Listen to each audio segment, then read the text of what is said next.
Hello there ladies and gents, how the very devil are you? Andy Mancam here, and today we're going to be taking a good hard close look at the GoPro Hero 12 and the DJI Osmo Action 4. Now I've been using a DJI Osmo Action 3 for just over a year now, after DJI in fact sent me one for testing, and I loved it that much that after a continuous string of GoPros from the Hero 5 to the Hero 8, I actually ditched the GoPros altogether and bought myself another Action 3. The results of those two cameras in tandem you can see unfolding on the Norway tour on the KTM 1090 Adventure over on the channel right now. But of course that does mean, full disclosure, that DJI have provided the Action 4 for this test. The most impressive part, however, is that they're so certain of their new offerings' chops that they actually provided the GoPro as well. Now the only thing they haven't provided is cash for opinions, so this will be a fair fight. There's going to be no below the belt blows. Everything is going to be above board. Right then, let's find a good place to stop and we'll have a look at what we're dealing with. So here we have both cameras, and from first impressions they are very similar. Both have a large screen on the back, small screen on the front next to a lens, and two rubberized buttons. Both have removable batteries and memories hidden behind very firm closed doors, and they both have a removable and therefore easily replaceable lens cover. But when we look a bit closer, the differences start to make themselves known, the most notable being the front touchscreen on the Action 4. This is absolutely fantastic. You can go in here, change all of your settings. You can even go into the actual proper settings of the camera. You aren't limited to changing only the settings for the video. You can actually go in and change everything on the front screen as if it were the back screen. Whereas on the GoPro, no touchscreen whatsoever. A real winner of the touchscreen on the front of the Osmo Action 4 is that you can change the settings without even taking the camera off the front of your helmet. But of course that means, conversely, on the GoPro, to change any settings you have to first remove it from your mount, spin it round and get access to the rear screen. And that of course brings us to the subject of mounts. The GoPro Hero 12 has the tried and tested fold-out two-prong finger system which debuted on the Hero 8, and I praised massively back in the day because it got rid of the annoying cage. It makes battery changes and connecting microphones and things so much easier. But nestled between those two prongs, it's the very welcome addition of a 1/4-20 tripod screw thread. So gone are the days of needing an adapter to fit this camera onto a tripod.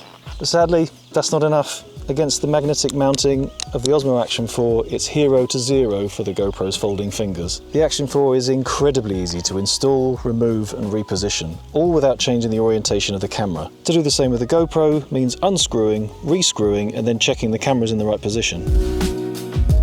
Now of course there are aftermarket parts which bring the same magnetic clip functionality to the GoPro, but that obviously means more investment to get the same functionality as the DJI, which is already the cheaper of the two cameras, as at the time of making this video the DJI is going for €320 versus $390 for the GoPro. The second mounting difference is how each camera deals with vertical video. The DJI uses the included cage with an extra magnetic mounting point on its end.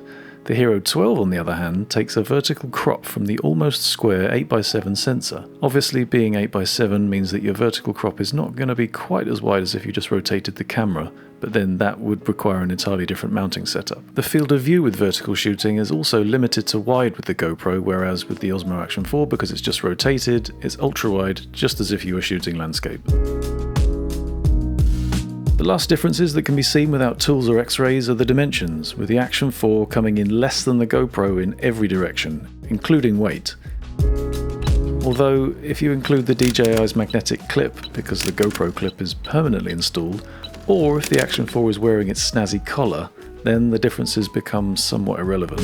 Finally, the two brands have chosen to put their ports in different places. On the Hero 12, the USB port for charging, data transfer, and the external mic is nestled in with the SD card and the battery. Whereas DJI have given the USB socket a home of its very own. A setup which I personally prefer, because if I've got an external mic connected into the camera, I can just pop off the little door, put some silicone putty or blue tack around the microphone cable, and everything is at least showerproof. Whereas with the GoPro, you have to take off the whole door and leave everything exposed to the elements and the wild world outside. Plus, there's no restraint for this battery, which could theoretically shake loose and interrupt your recording. And of course, another alternative is that you could buy yourself an aftermarket door which will have a hole for the charger cable. Right then, well that's enough looking at them. It's time to let the dog see the rabbit. First test, which one switches on fastest? So both power buttons at the same time. and that's a clear win from the DJI. Right, so next test, which one powers on and starts recording fastest using their respective Quickstart features? And both cameras currently do have the exact same Samsung V30 512GB SD card, so everything should be equal. So both shutter buttons at the same time. And once again, the DJI is almost instantaneous, giving a clear victory over the GoPro. So with Quickstart out of the way, we come to the all-important user interface. And although I have had issues in the past with GoPro, I have to say they've vastly improved over when I had my Hero 8. Everything seems to be far more responsive. Just sometimes doesn't quite pick up my finger, but most of the time it does pretty well. So yeah, overall, a great improvement. There you go, doesn't want to, there we go, we're in. So they've done a good job of improving things, but through experience, I find the DJI interface just so much more responsive. Everything is nice and easy, almost without any lag whatsoever. So although much improved, I think this is definitely another win for the DJI on the user interface front. Plus, having that touchscreen ability on the front camera is also an absolute winner. Right, with all of those things out of the way, let's get out there and see these cameras in action. So both cameras are now mounted onto the front of my helmet with a double mounty thing. And both cameras are set pretty much as they came out of the box, both at maximum resolution, no messing with the settings done whatsoever. Osmo Action 4 tops out at 4K, whereas the GoPro Hero 12 comes in with a punchy 5.3K. Now this is pretty much the most important test of all for me, because helmet-mounted camera footage is the bread and butter of pretty much all of my videos. And with the helmet-mounted nature of the videos in mind, both cameras are set with their stabilisation at minimum. So that's rock steady for the Osmo Action 4, hyper smooth for the GoPro Hero 12. So while you're enjoying the videological loveliness and deciding which one you think looks better, I'm going to take this chance to tell you a little bit about how both manufacturers have approached their sensors in a slightly different way. And the GoPro has the higher resolution at 5.3K using a 1/1.9 inch sensor, which is in fact the exact same sensor that was in the Hero 11. I mean, if we're going to be completely honest, the Hero 12 has pretty much all the exact same hardware as in the Hero 11, just different firmware, but that's a discussion for another time. But whereas the Action 4 loses out on resolution, it actually wins on light gathering, because the sensor in the Osmo Action 4 is a 1/1.3 inch sensor, and on top of that it also has much bigger pixels, which means when the light gets low, the camera's going to do a much better job of gathering in the light than the GoPro is.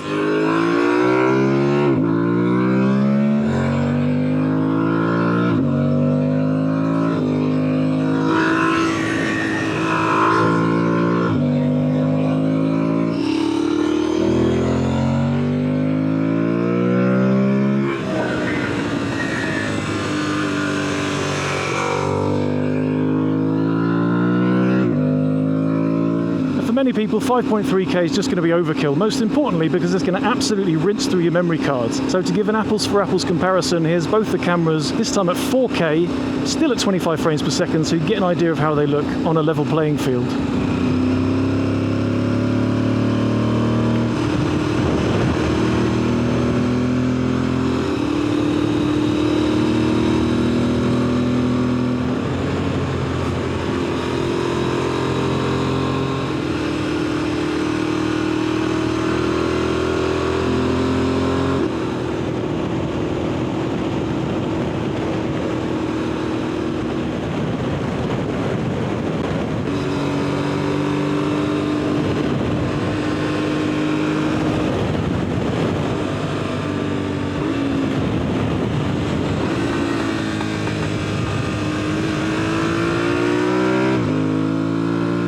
Now, I tend to record most of my videos in 25 frames per second, but I know for a fact that loads of you out there really love a bit of higher frame rate action. So here are both cameras now in their highest resolution at the 50 frames per second frame rate, but that does mean that the GoPro has come down in terms of the field of view, because hyperview isn't available at 50 frames per second in the 5.3K resolution. But here we go, top resolution, higher frame rate.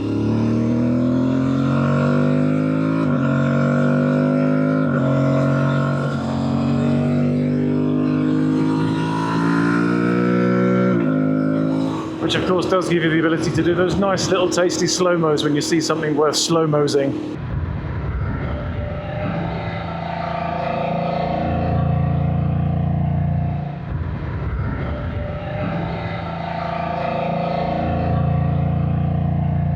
I should add that my decision to film in 25 frames per second has been reinforced by the latest firmware upgrade for the Osmo Action 4, which apparently has bestowed the camera with even better image quality when you film with 30 frames per second or less. Of course, you can be the judge of that when we switch back to 25 frames per second in a second. I should say the word second a few more times. Now, I'm willing to put my head on the line and say that even 4K, for many of you, is still overkill. It's really hard work for your computers, the files are massive, your memory cards fill up really quick. And for that reason, as far as I'm concerned, the magical Goldilocks area is 2.7K. Except, hang on a minute, this is where the geniuses at Gopro have thrown a bit of a spanner in the works, because on the GoPro Hero 12, you can only use 2.7K in the 4:3 aspect ratio. And furthermore, you can only use it with 50 frames per second. So what this means is, although you can use 2.7K, it's adding a bunch of work because you then have to take that 4:3 video and crop it afterwards, which of course means it's doable,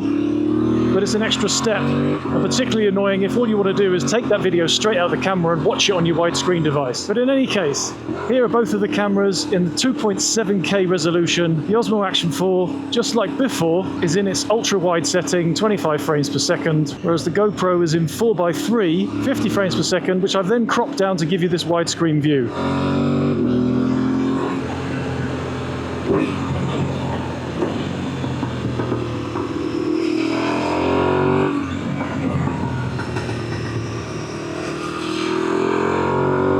You could of course argue that maybe I should have put the Osmo Action 4 into 50 frames per second, but I think rather in this case, GoPro have screwed the pooch and didn't understand the brief. Because for me, the extra image quality of that lower frame rate plus the more cinematic feel of the video is more important to me personally. Okay, obviously I'm not going to leave you hanging like that. Here are both cameras, both at 50 frames per second, so you can get another apples for apples comparison of how they both look at 2.7K, but I can't labour enough. I didn't have to do any extra work with cropping or whatnot with the Osmo Action 4 video, only the GoPro one.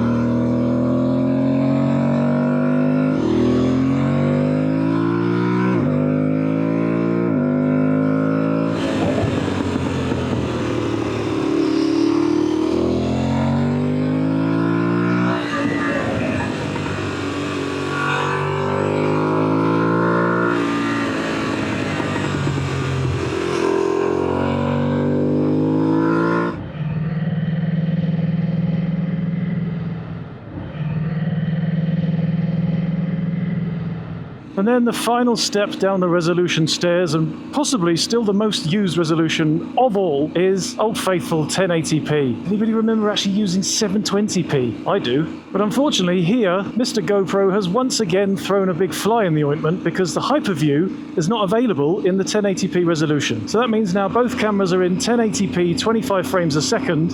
The Osmo Action 4 is still holding strong with its ultra wide, whereas the GoPro is sadly lagging behind with Super View.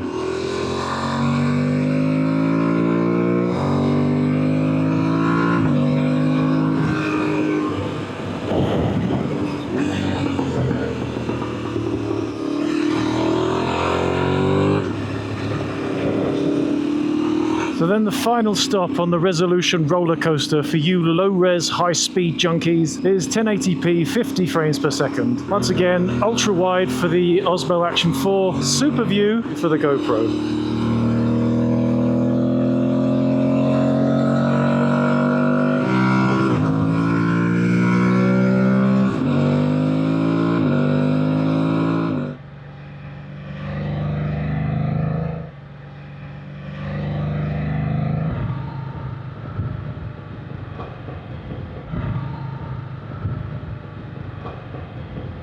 Incidentally, in case you were wondering, I've been recording all of the audio on this helmet-mounted section using the DJI Osmo Action 4 on the front there with the DJI Mic 2 wirelessly connected to the camera. But more on that later on when we get to the audio section. So far, wherever possible, the cameras have been in their widest field of view. So here they both are stepped down one setting, so that means the GoPro is now in Super View, the DJI Action 4 is now in wide. And because I didn't record any in-helmet audio for this section, it gives us a chance to listen to the in-camera microphones to see how they sound on the bike, and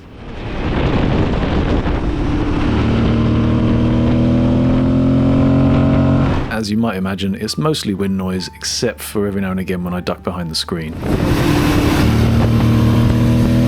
And pretty much the exact same story for the DJI.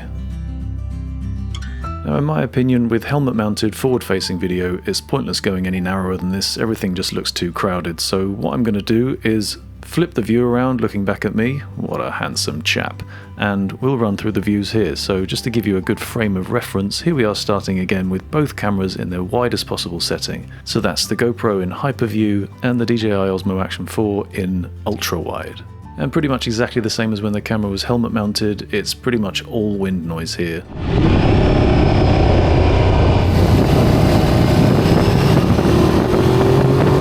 So now both cameras are stepped down one field of view option. That means the GoPro is now on super view, the Osmo Action 4 is on wide. And I'm looking a little bit wide myself on the left there.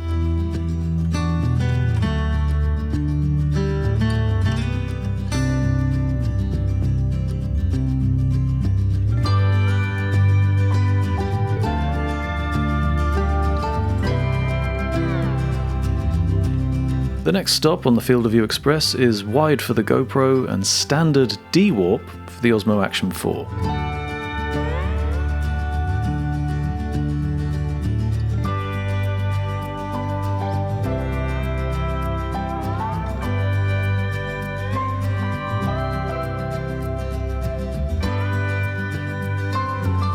The next couple of branches to catch as we fall out of the field of view tree are linear for the GoPro and actually still standard D-warp on the Osmo Action 4 because that's as tight as this camera gets. We'd have to use digital zoom to get any closer.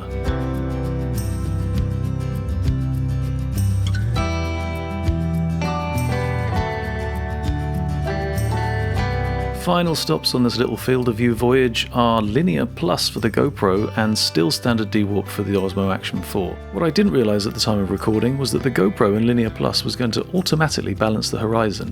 Now the Osmo Action 4 also has horizon balancing, but we'll have to take a look at that when we talk about stabilisation.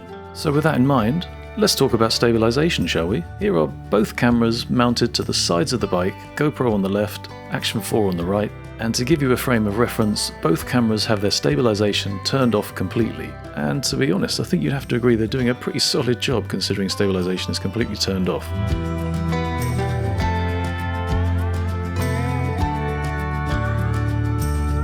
Okay, first stage of stabilisation with Hypersmooth on the GoPro set to on and Rocksteady on the Action 4 also set to on.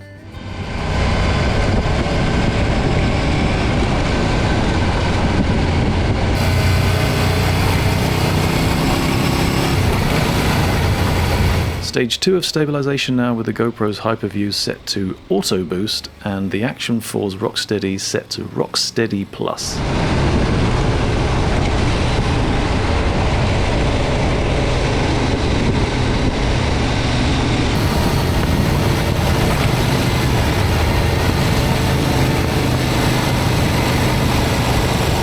And this is the final stage of stabilisation with the GoPro now set once again to the linear plus field of view, which means we're getting horizon stabilisation. The Action 4 on the other hand is still set to ultra wide, but the Rocksteady is set to horizon balancing, and as you can see, unfortunately, it looks like the stabilisation is actually struggling a bit with the lateral movement here. And then at this point we had our first battery death of the day. So now that we find ourselves in a battery change situation, we can talk a little bit about battery life. The GoPro at its max resolution of 5.3K and 25 frames per second managed to record continuously for 1 hour and 37 minutes. The DJI at its max resolution of 4K reached 2 hours and 2 minutes.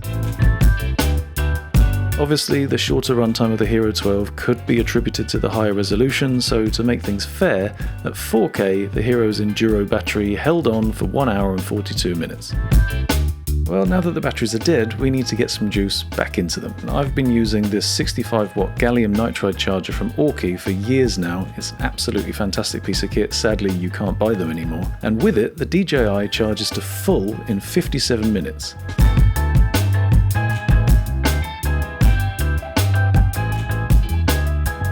Whereas with the same charger, same temperature, same humidity, the GoPro takes 2 hours and 4 minutes to reach full charge. While we're on the subject of batteries, both brands have been pushing the cold weather performance of their batteries. So to give this a proper test, I charged both cameras up to full, chucked them in the freezer, started them recording, and then waited to see just how long they'd last for.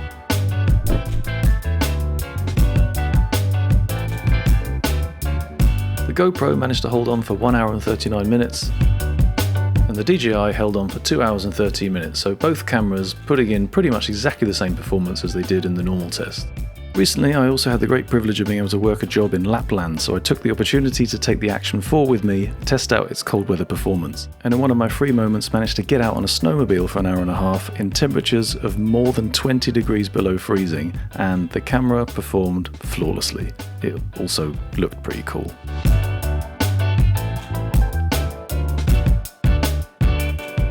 Right then, now that the batteries are warmed up, we can get a look at the HDR features of the cameras. The GoPro is now set in its HDR mode.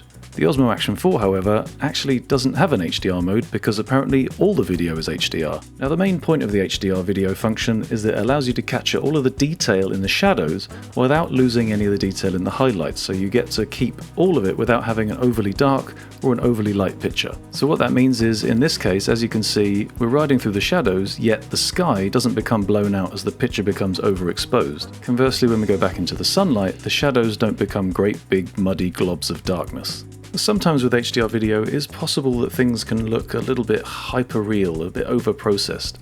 But tell me what you think in the comments below. What do you think of these cameras against each other, and what do you think of HDR video as a whole? Is it something that's a gimmick, or is it a feature that you get excited about? Now, as we look at the two cameras against each other, on first impressions, it looks as though the GoPro is keeping a few more details in the shadow. But if we freeze this picture here, then compared to the GoPro, it does look like there's more detail in the shadows. If we take this into the editing software and lift the shadows up, the information is still there.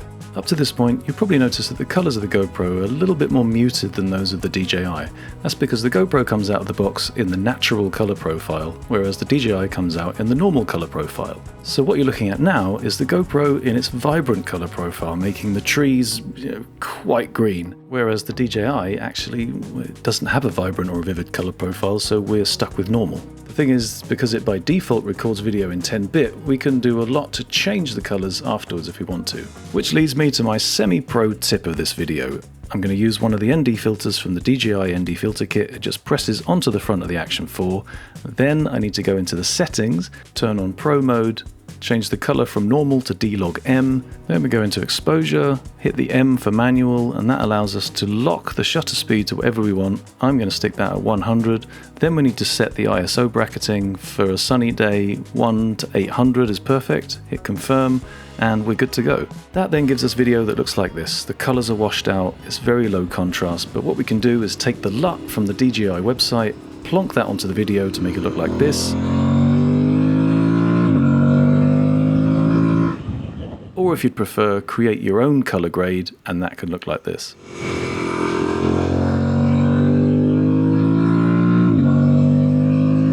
And then that, in combination with the ND filter and the locked shutter speed, gives us this lovely motion blur, which makes everything seem so smooth and buttery and actually much faster than it really is. So although no speed limits were actually harmed in the making of this video, it looks really quick. On the GoPro, things are slightly different. We need to slide down and then across to get to the controls, set that from easy to pro. Then head into the preferences, need to go down to video, select bit depth 10-bit. After that, we come into the video settings, and then we need to go to the top, select log, make sure your resolution, field of view, frame rate, everything is where you want it. Then come down to shutter. Now you can leave this at auto, but for this particular day, 1/100th of a second was absolutely perfect. Then I come down, set the ISO minimum to 100 where it is on default. And then the ISO max is default at 1600, but I'm going to bring that down to 800. And then as we scroll down and look at the color profile, you can see that it's now set to GP log, which we can't change anymore. And that's us good to go with that. Unfortunately, I didn't have an ND filter for the GoPro, so I just bodged the DJI one onto the front of it, and I think it worked pretty well, to be honest. Now, pretty much as before, we get a video which is washed out, low contrast, but as soon as we take the LUT from the GoPro website and plonk that onto the video, things start to look a bit better. Or once again, if you prefer, you can create your own color grade.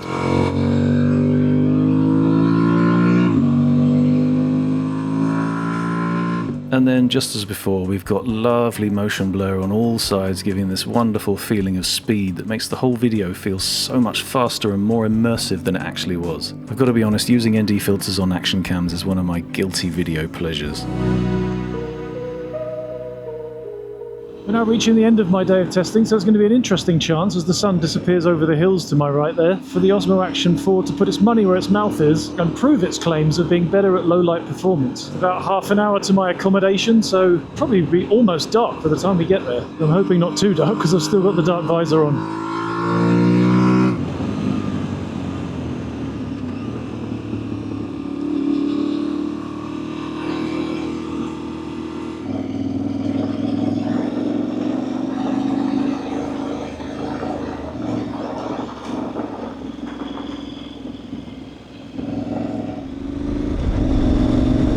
And now the final and ultimate test of the low light performance of both of these cameras, a nighttime ride. So starting off through the darkened mean streets of Hamburg.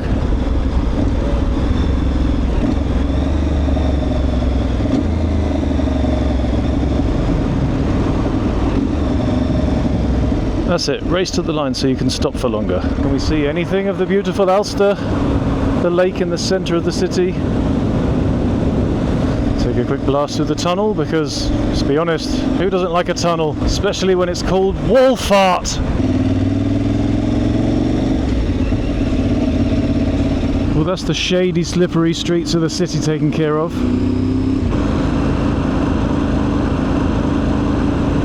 So now to go and see how these little boxes of tricks perform somewhere where there aren't any street lights. So here we are out in the sticks where there's absolutely no light whatsoever. I'm really keen to see how this looks. There's the main beam. And how does it look maybe without the glare of the dash in the way?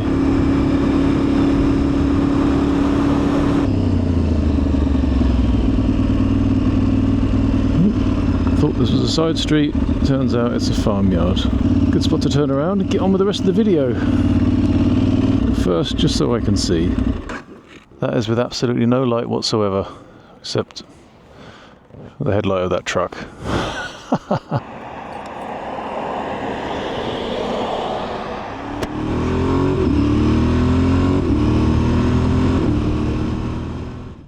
Now, obviously, there are going to be times when you want to rely on the internal microphones of the cameras because you want to do a bit of talking to the camera. It wouldn't be nice if you didn't have to rely on an external microphone to do that.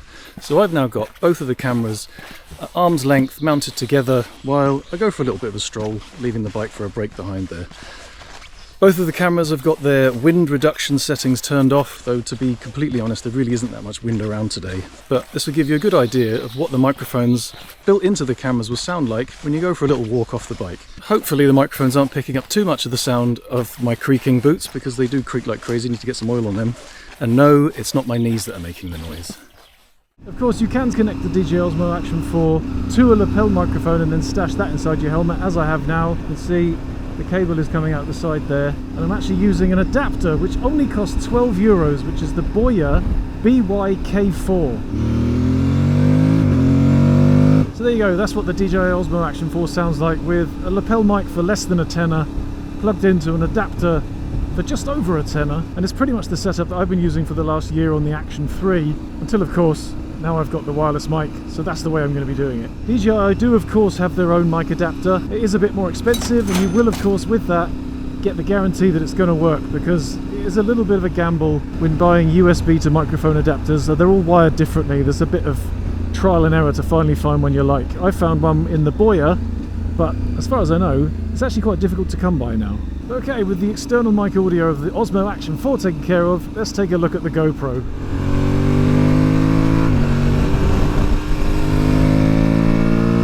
So now this is the GoPro wired up to the exact same lapel microphone stuffed into the cheek pad of my helmet, this time using the GoPro mic adapter. You can of course connect the microphone using the media mod for the GoPro if you wanted to, but A, I haven't got one, and B, I wouldn't have one even if you paid me to. It's just another thing that makes the camera massive. It's not waterproof. For me, it's a non-product. In my experience, the GoPro adapter, and this is the same one that I've still got from the days of GoPros of yore, it's unreliable. I've had far too many problems with it, if I'm completely honest. The most memorable of which being a trip to Austria where I lost the audio for a full day and a half at the end of the tour. Now this adapter will set you back about 60, 65 quid.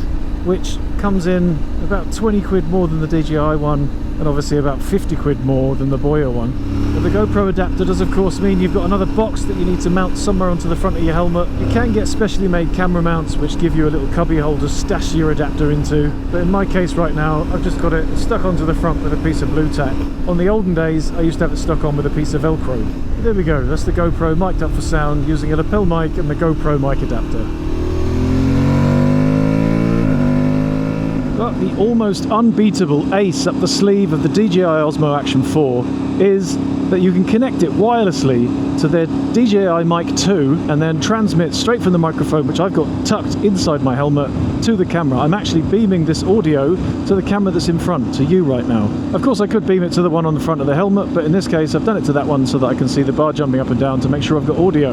Another plus. And for me, the reason that this is so unbeatable is because it allows me to have a completely waterproof, disconnected camera. I can now have the camera mounted to the helmet with no wires or anything going in, all the doors completely closed, but still beaming really good quality audio into it from my helmet or from wherever I would want to stash the camera. Sky's the limit really. You can stick it anywhere within range, which is about 10 meters. I don't know why you would want to, but you could probably stick it on your mate's bike if you wanted and still get audio into your camera, as long as he's not too slow.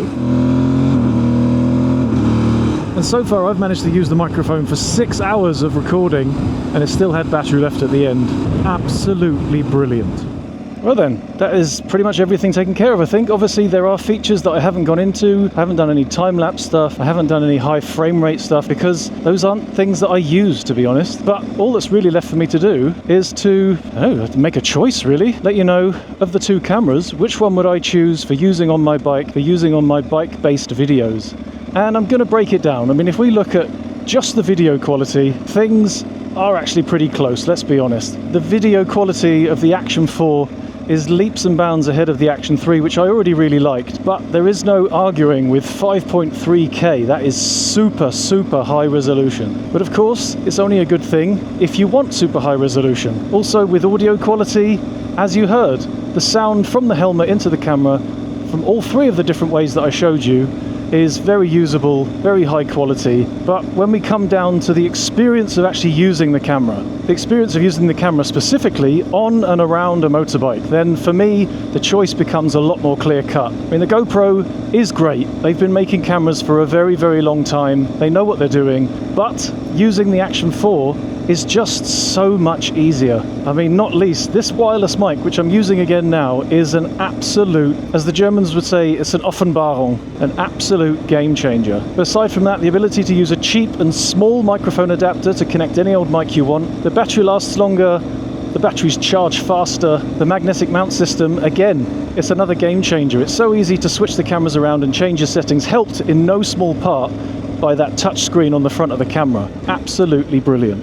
Other than that, as I said at the beginning of the video, I've been using the Action 3 for over a year. I've had the Action 4 for about 6 months now, and in terms of reliability, again, it's another big fat win for the Action 4. I've had no issues with freezing, I've had no lost videos, no corrupt videos, it's just been absolute plain sailing. Whereas even in the short time that I've had the GoPro, again, for about 6 months, I haven't had any freezing from recording. That seems to be something that they've, fingers crossed, that the GoPro have actually fixed. But I have had a few issues where the camera freezes after charging, oddly enough. I charge up the camera, unplug the cable, and the little red charging light stays on, and the camera won't switch on until I pull the battery out and put it back in again. That's actually happened 3 times this week already. So again, reliability, clear win for the DJI. So yeah, when it comes down to the visuals, it's personal choice really. If you like the way the video looked on the GoPro, then get yourself a GoPro, because the golden rule in video is if it looks good, it is good. But for me, when it comes down to the user experience, the nitty-gritty of using the camera day after day on tour, mounting it to the bike, switching batteries, there really is one clear winner. And my experience with the DJI Action Cams has been the smoothest of any action cam that I've ever used. So that means very soon there's going to be another Hero 12 going on eBay. So there we go, that's the end of the video. Thank you so very much for watching. Give it a big fat like if you enjoyed it, if you found something useful in there, and I hope I've made your choice between the two cameras somewhat easier. Huge thanks to DJI for supporting this video, and I look forward to many more miles using this Action 4. Otherwise, keep your bike shiny and your body free of bruises, and I'll see you in the next one. Ta-ra!